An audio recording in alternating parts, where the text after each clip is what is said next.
asalaamaaleykum mbokk yi safo seetaan Guédiawaye TV dal leen ak jàmm foofee ca hôtel de ville ginnaaw bi partenaire hôtel de ville yooyu liggéeyu Promoville boobee jeexee ci maison de la femme ci taxawaayu Aliou Sall maison di association boobee bis ni ki tey ñu fas yéene jébbal lenge yi hôtel de ville de Guédiawaye monsieur le maire Ahmed Aïdara yabal Cheikh Sarr ñu fas yéene def ouverture boobee ci taxawaayu premier ministre Amadou Ba di candidat Benno Bokk Yaakaar duñ def lu dul ñu teewlu kàddu yoo fa jot a ruusee ci micro madame Kane.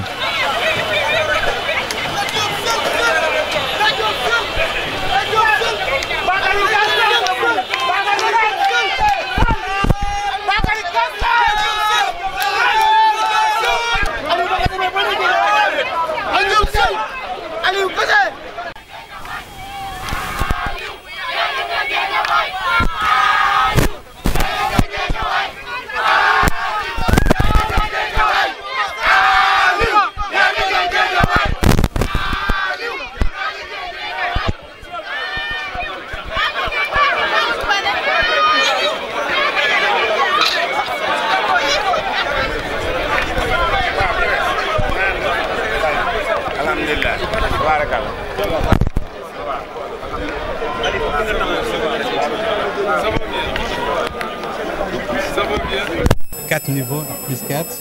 donc qui dans sa globalité est composé de 22 bureaux, 3 salles de réunion, plus un restaurant, donc panoramique au dernier niveau. Et donc l'idée aussi c'était que ce soit l'ensemble des commodités donc soit mises à disposition des associations, donc avec une salle IT donc pour tout ce qui est connectivité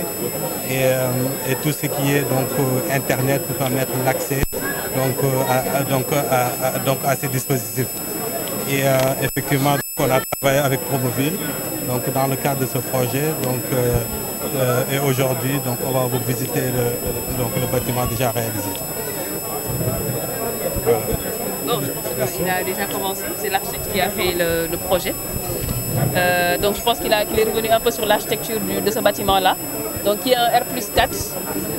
qui était également une demande forte des associations au niveau de Guédiawaye, parce que la plupart des associations n'ont pas de local pour pouvoir se rencontrer. Et quand il y a des formations ou il y a des réunions qui doivent se tenir, ils n'ont pas de local. Donc ça a été également un projet qui est unique en son genre et qui n'existe qu'à Guédiawaye. Donc la maison des associations, c'est le premier prototype, je pense, qu'on a réalisé à Guédiawaye. Et j'espère qu'il pourra être reproduit dans d'autres localités. Voilà. Donc le coût global du projet est de 525 millions de francs CFA, donc qui a été achevé et que vous allez inaugurer aujourd'hui. C'est pour toutes les associations? Bon, pour toutes les associations de Guédiawaye. Okay. Donc normalement, ils doivent mettre en place un comité de gestion, voilà, et qui sera en charge de donner les bureaux aux différentes associations qui existent au niveau de Guédiawaye. Voilà. Donc c'est pour toutes les associations, les 5 communes de Guédiawaye. C'est au niveau de la ville? Voilà, c'est pour la ville de Guédiawaye. Voilà. Hein? Jeunes et sages. Pour les jeunes, les sages, je pense qu'ils sont tous représentés ici. Il y a l'association des jeunes, il y a l'association des sages, il y a les Badianougor, voilà, il y a les délégués de quartier. Voilà, ils sont tous représentés. Voilà, donc vous allez couper le ruban et dévoiler.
C'est solennel, et nous avons devant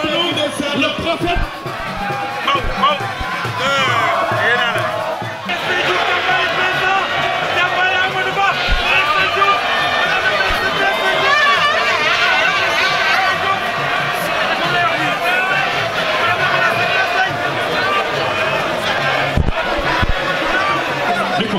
Merci. Voilà, le Premier ministre Amadou Ba,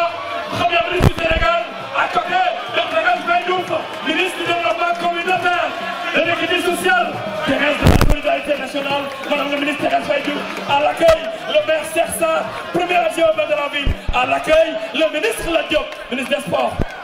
ah oui, à l'accueil, le maire Aliou Sall, à l'accueil.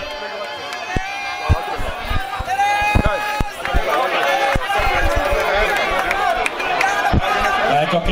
voilà. Merci Malik. Monsieur le Premier ministre,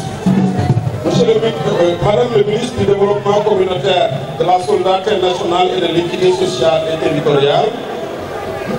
Monsieur le ministre des Sports, Monsieur le gouverneur, Monsieur le préfet, Monsieur le sous-préfet, Monsieur les maires, Racine Talla et Bédiba, Monsieur le maire Aliou Sall, Monsieur le président du conseil départemental de la jeunesse, Madame la présidente du comité consultatif des femmes,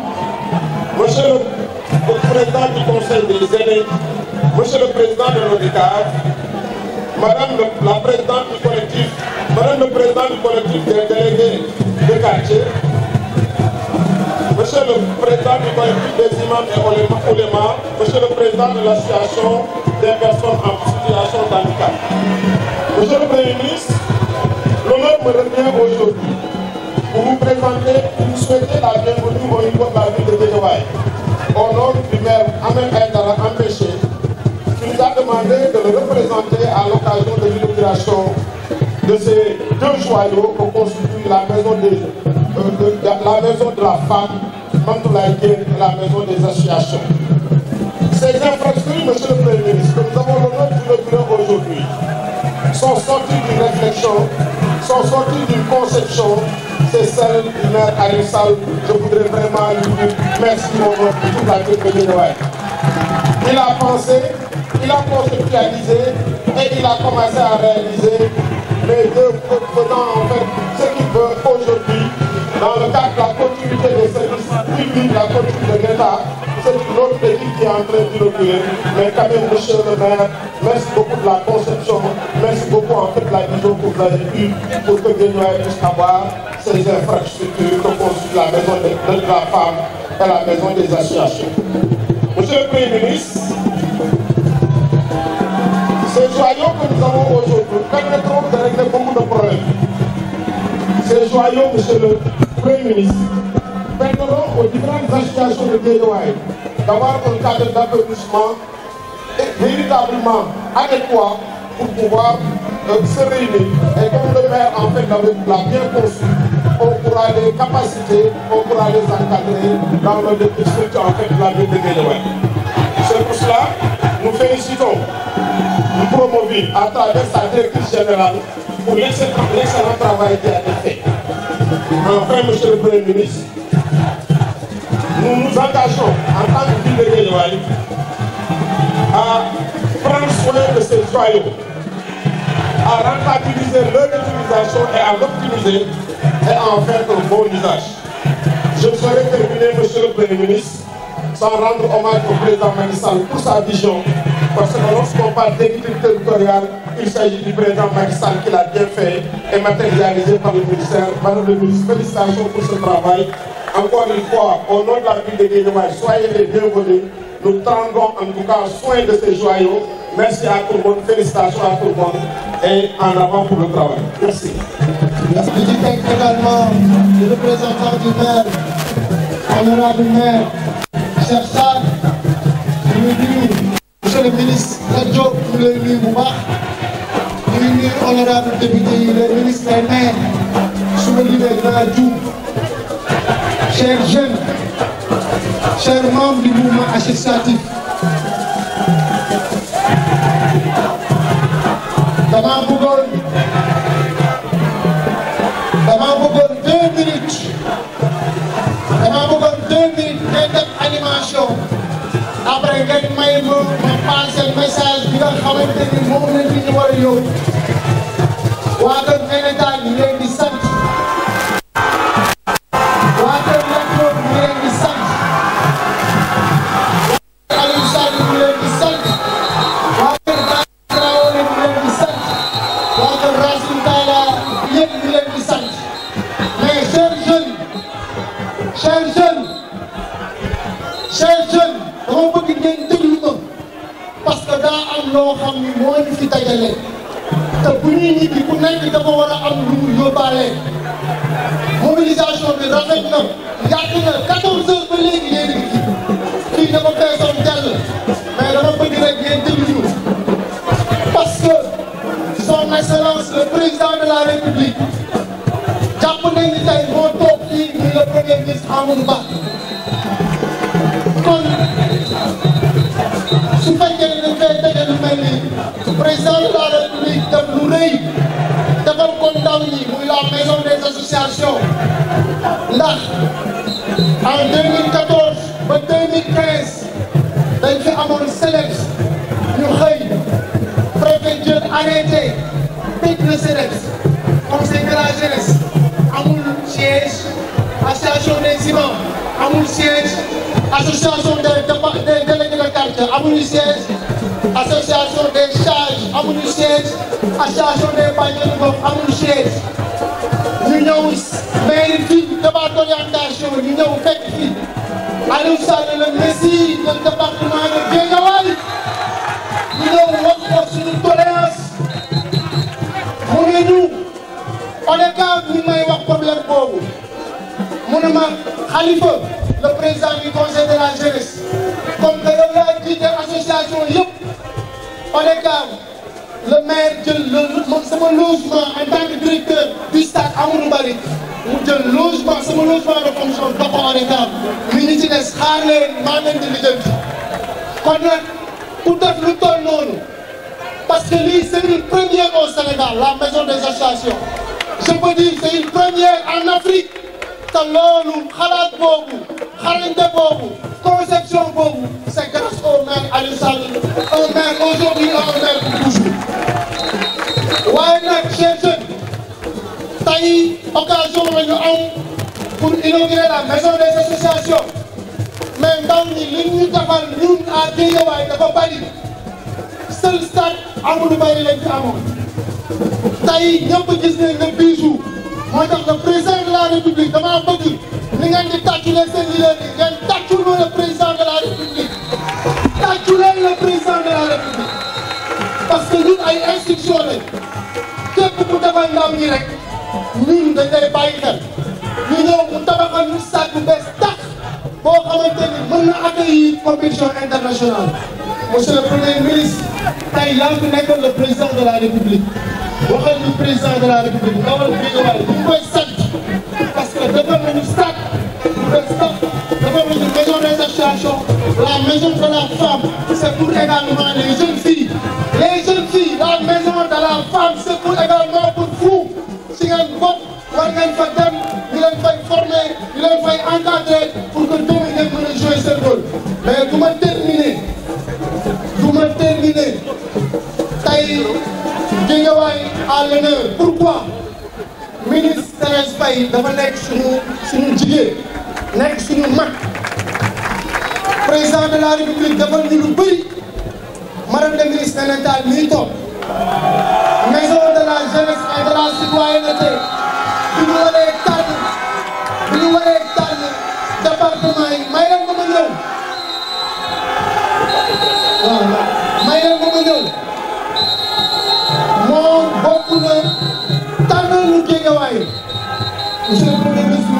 dire que ni maison bi ñu en construction bi ñu en cours mais su gaawee ñu jël waaye dama am plaidoyer bu fort bu rëy parce que monsieur Sport le président la Diop dafa def lu am solo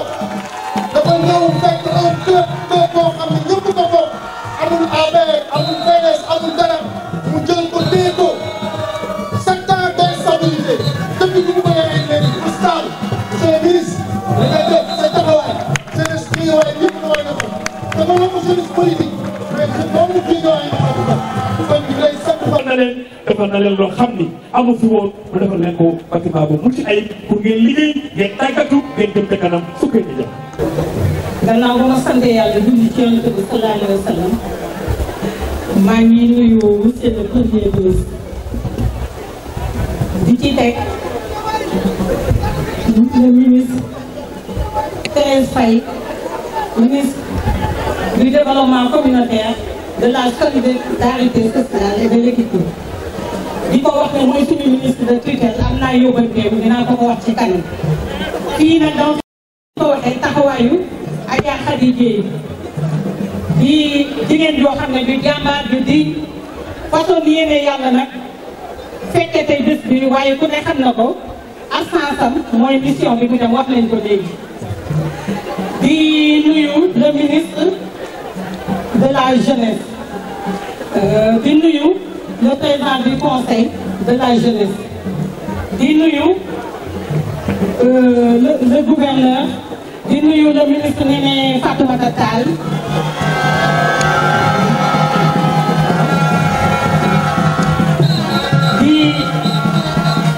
di nuyu monsieur Lat Diop di nuyu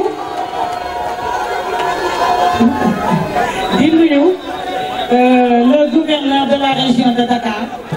les préfets, monsieur le préfet, les sous-préfets, les maires, les mairesses, di nuyu les imams, les oulémas, di nuyu képp koo xam ne kii autorité nga su ma la tudd nga jéggal ma ko mais yéen ñëpp maa ngi leen di nuyu di wax ne nit ki bu ñu la yónnee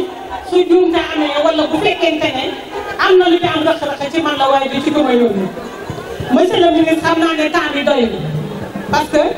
bugguma jël di def ay discours yoo xam ne dafa gudd waaye dinaa la xamal ne la sànq wax nañu maison bi nga xam ne tey da ngeen ñu ko defal muy bijou waaye dañu leen di xamal ne maison boobu ñu ngi ko samp en 1992 te ba ñu koy samp ku ne gis na ni mu meloon ñuy dem li ñu naan àddina day dox ba lu ci nekk rek dafa am fu muy yem ñu dem ba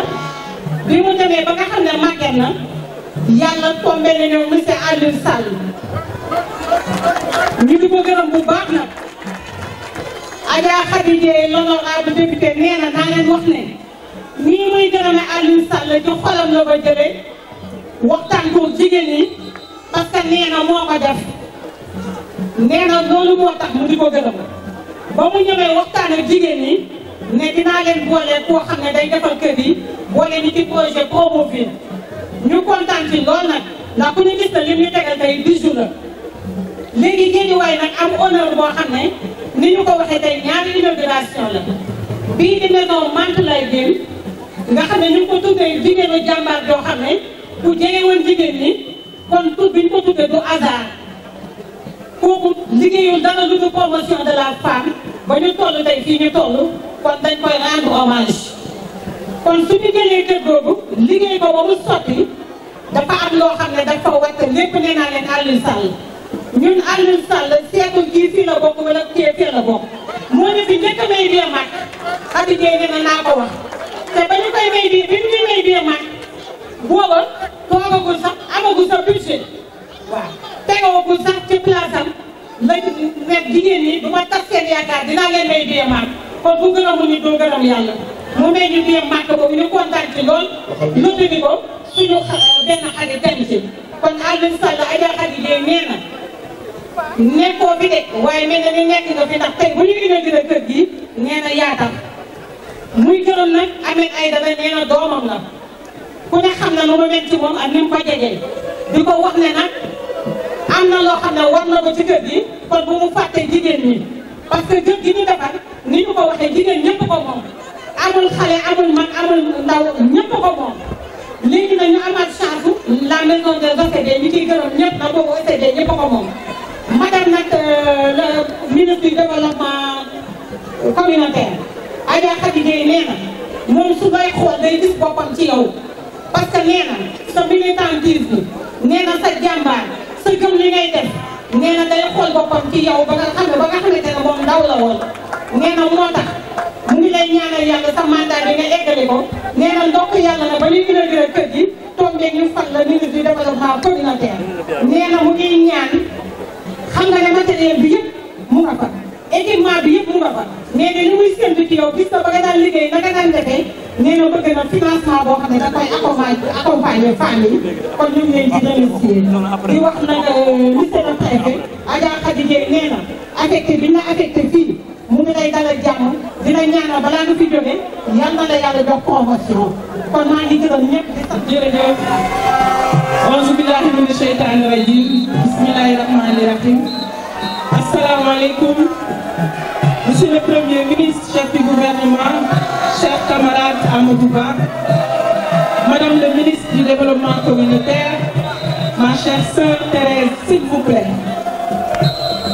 monsieur le ministre des Sports, mon cher Lat Diop, monsieur le préfet du département de Guédiawaye, monsieur le représentant du maire, monsieur le maire Cheikh Sarr,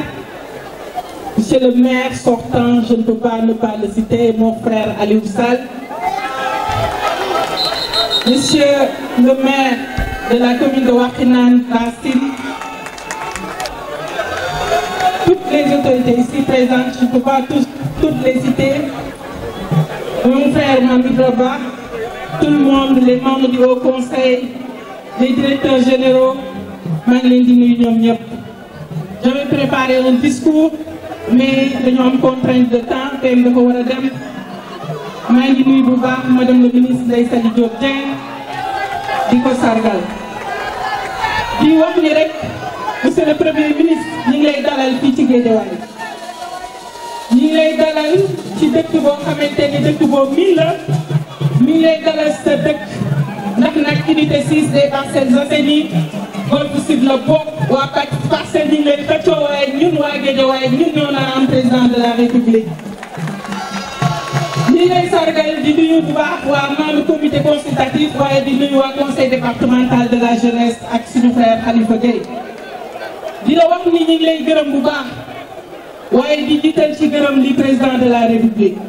ci teranga bi mu ñu defalati fii ci Guédiawaye président de la république min nañu inauguration ba mu ñëwee la commencé samp Guédiawaye waaye ba mu toogee bay waaj a dem ba ni muy nar a demee mi ngi inauguré kon ñu ngi gërëm bu baax président Macky Sall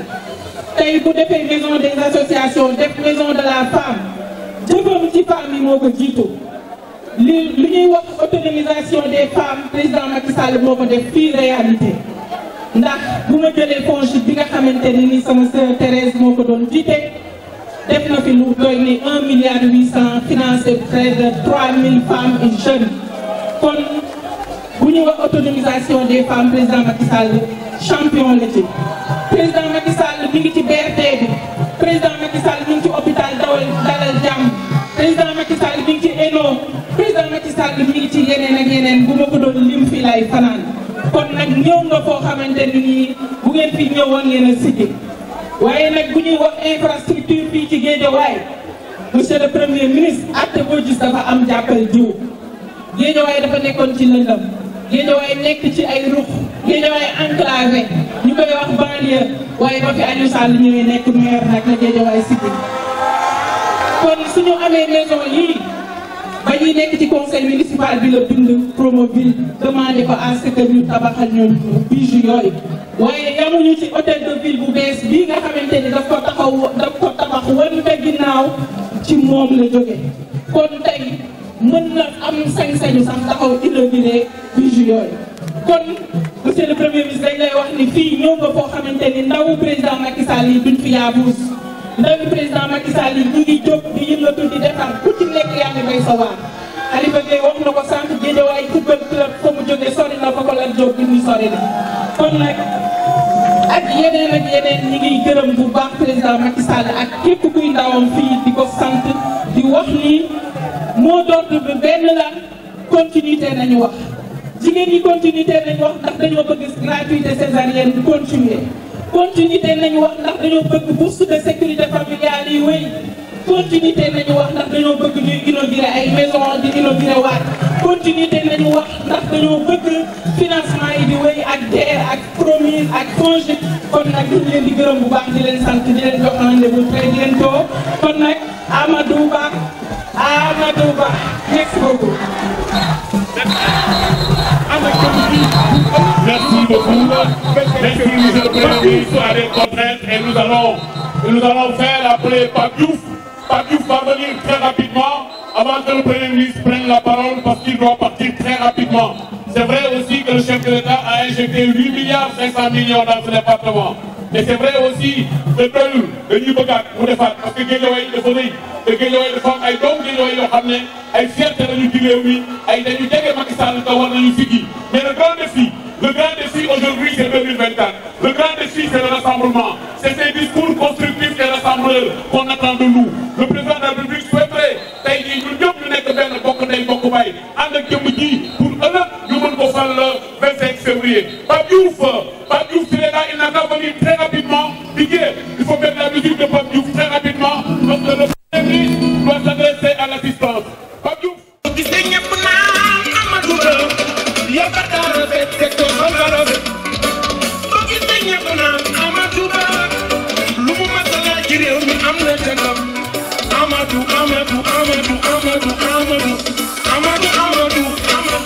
Loxo ca kaw waaw loxo ca kaw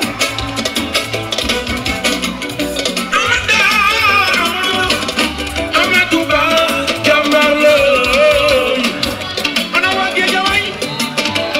ana waa kër Néné Tall ana waa kër Lat Diop ana waa kër Néné Tall ana waa kër Lat Diop ana waa kër Alpha Diouf Guédé yow la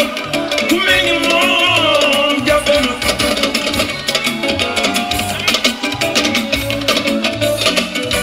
jàmbaare ne doora doomi pour day ñeme jam yéen ko wax ana ñu ko wax am may ki ko wax ana waa kër Néné Tall ana waa kër Lat Diop ana waa kër Aliou Sall ana waa Guédiawaye ku ci bëgg Amadou Ba sa loxo ca kaw sa loxo ca kaw yéen ko wax ana ñu ko wax jóg leen taxaw ma gis jóg leen taxaw ko doon laaj waa jànge yéen ko doon laaj waa jànge Amadou Ba loxo ca kaw waay jóg leen waay jay waa jóg leen ku ko doon laaj waa jànge yéen ko doon laaj waa jànge Amadou Ba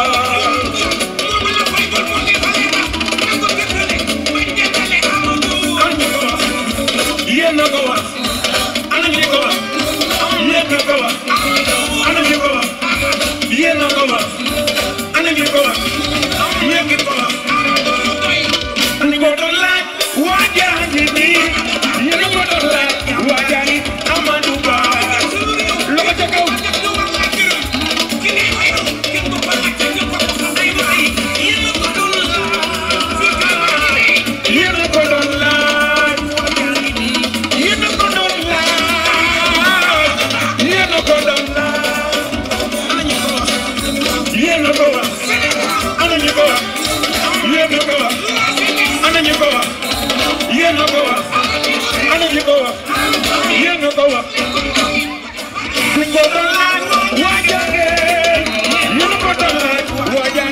Amadou Ba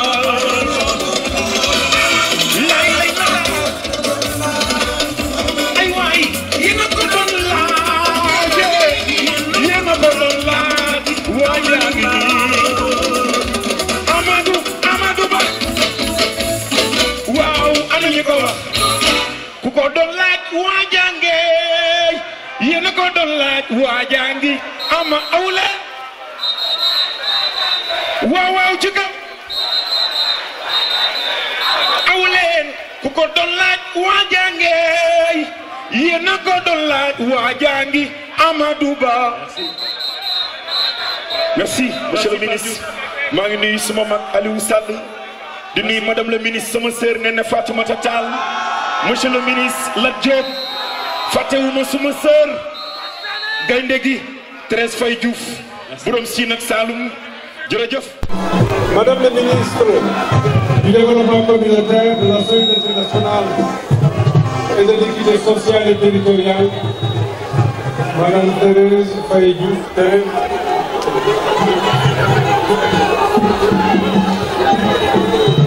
Mesdames, Messieurs les ministres, honorables députés,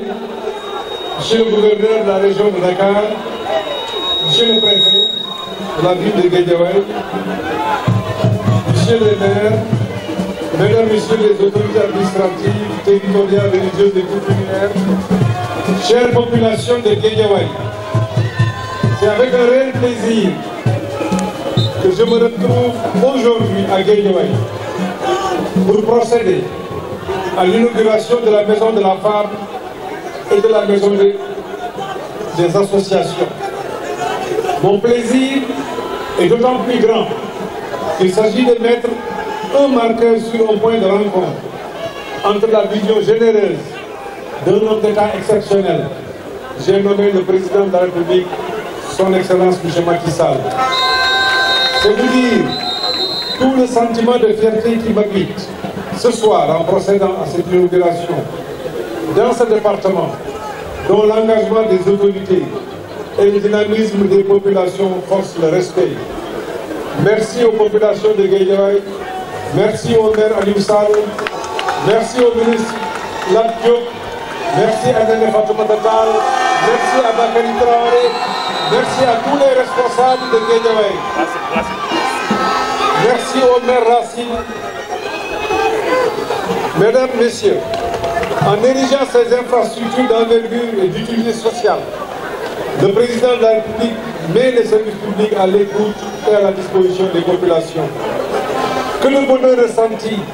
en voyant de si beaux édifices réalisés par des Sénégalais et pour des Sénégalais dans un département aussi stratégique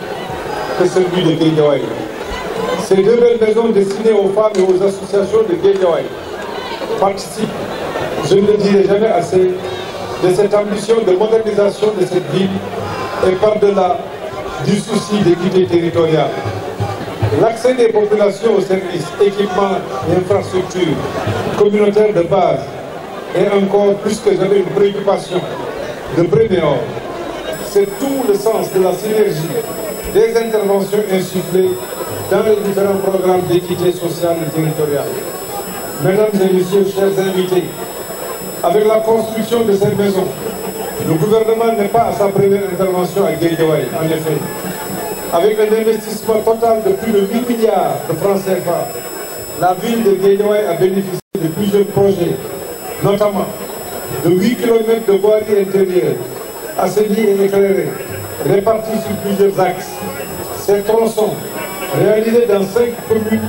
ont permis de fluidifier le trafic et de renforcer le développement des activités génératrices de revenus. Félicitations au directeur général de Promoville, je vous félicite au nom du chef de l'État. La ville a aussi bénéficié des travaux de pavage dans le cadre du programme Xëyu Ndaw ñi et de la mise en place d'un système d'information géographique, la construction d'infrastructures socio-économiques, parmi lesquelles la maison de la femme Mantoulaye Gueye, entièrement reconstruite et équipée, et la maison des associations de Guédiawaye que nous inaugurons aujourd'hui, constitue aussi un indicateur pertinent pour mesurer l'attachement du président Macky Sall à cette ville. Je félicite aussi la directrice générale de 3FPT, Madame Diallo, pour sa contribution déterminante. Mesdames et Messieurs, pourquoi la maison des associations? La ville de Guédiawaye est caractérisée par un tissu associatif, dense et dynamique, qui œuvre pour le développement des différentes couches de la population et des divers secteurs d'activité. Toutefois, les associations ne disposent pas souvent de locaux adaptés pour abriter leurs activités d'animation et de production. C'est dans l'optique de satisfaire ce besoin pressant que ce bijou est construit. Il a pour vocation de vous offrir des bureaux, mais aussi des espaces de réunion et de convivialité. C'est d'ailleurs l'occasion pour nous de féliciter le maire d'alors, Aliou Sall, qui avait formulé la requête pour la pertinence de ces projets et son caractère novateur, financé par l'État du Sénégal et la Banque africaine de développement à hauteur de 525 millions de francs CFA. La maison de la femme Mantoulaye, quant à elle, est une infrastructure de dernière génération entièrement équipée et destinée au groupement de femmes et de Guédiawaye qui vont en bénéficier, tout comme les équipements associés tels que les unités de transformation de fruits et légumes et les unités de transformation céréalière. Aujourd'hui, population de Guédiawaye, nous vous livrons ces magnifiques infrastructures pour une valeur de 670 millions de francs CFA.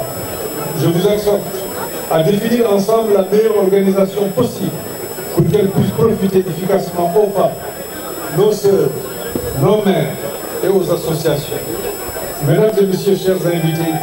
permettez-moi de profiter de cette occasion pour féliciter, pour adresser mes sincères félicitations au maire de la ville de Guédiawaye, Ahmed Aïdara, pour son accueil chaleureux et sa disponibilité et son ouverture. Je voudrais également féliciter, vraiment j'insisterai, les équipes de Promoville pour l'excellent travail abattu, mais aussi les services du développement communautaire pour l'accompagnement dans la gestion de ces infrastructures. Monsieur le maire de Guédiawaye, association de Guédiawaye, la maison de la femme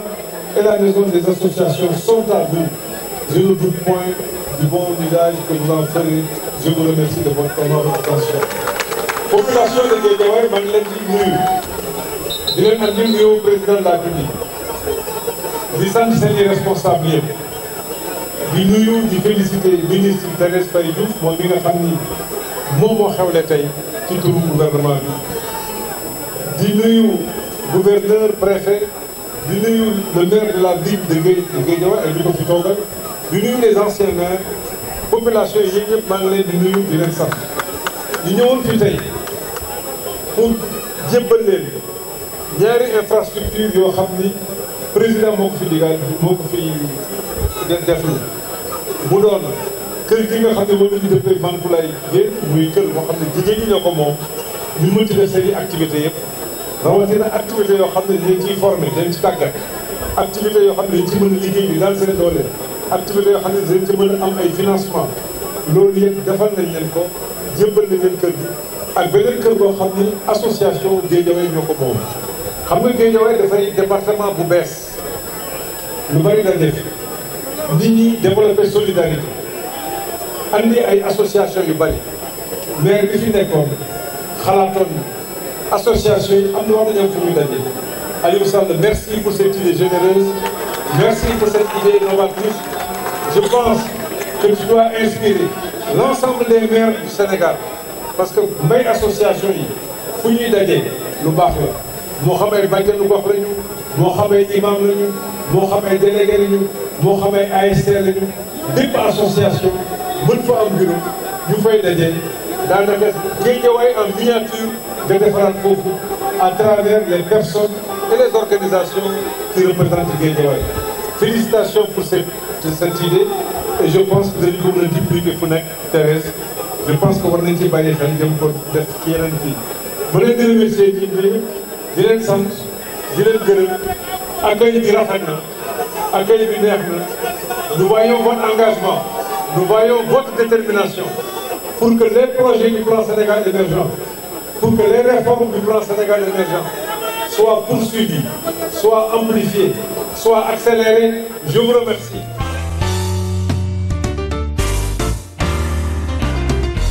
ZTV 72, le Sénégal en image.